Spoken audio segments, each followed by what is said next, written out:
So the White House's plan to expand healthcare benefits and unemployment benefits is well intended, I'm sure, but they really are not focusing on the overall economy. And there are a lot of ways to fix the economy. I believe we have to have a combination of tax cuts, investments in by cutting spending so we could afford to pay for uh, research and technological development and to enforce to rebuild our nation's infrastructure.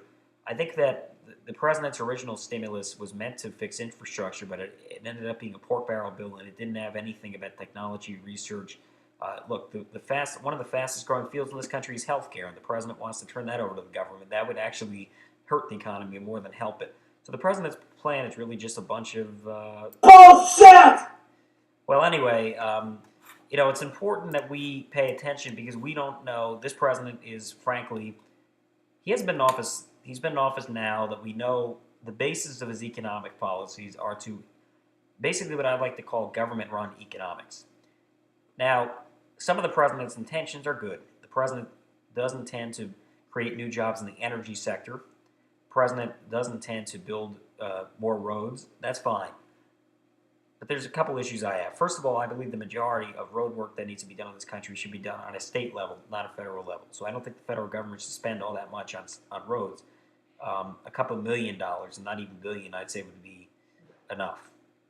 Um, as far as, I think we need to have more jobs in healthcare and energy. That I agree with this White House. But what this White House isn't doing is they're not protecting manufacturing jobs. There should be a tax cut for every single job created in this country.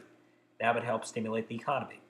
Another thing that would help stimulate the economy would be to eliminate the IRS and implement the fair tax, which I'll talk about in a later video. I think if we have a combination of tax cuts and investments in workers, in job creation, and in worker retraining programs, we can grow this economy. I think expanding unemployment benefits and healthcare programs is good in the short term, but it will not help the long-term economy. I think that you have to look on the long term. And this president's plan is going to it's not only going to increase the government's role in the economy, it's also going to create inflation unless we stop this. I'm sure the president has good intentions, but his policies will not work in the long run. They haven't worked thus far, and I don't think they'd work in the long run.